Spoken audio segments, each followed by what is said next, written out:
कितनी देर है? बस थोड़ी देर है।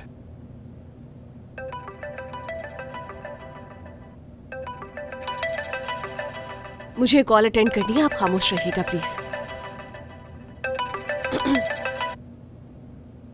हेलो इंस्पेक्टर साहब, खैर है? कहीं ख्वाब में तो नहीं देख लिया मुझे? ज़ैनब कहाँ है, तुम्हें कुछ मालूम है?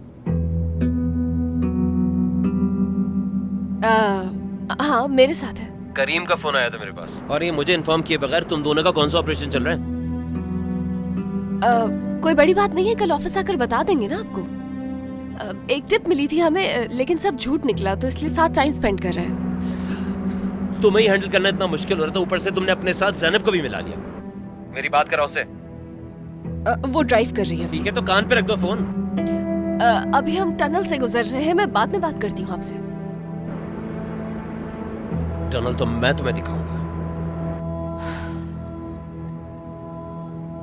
कैसी है ये? मेरा ख्याल है सुबह तक हॉस्पिटल में रहना ही बेहतर होगा, क्योंकि मुझे एक बार फिर पट्टी तब्दील करना होगी इसकी।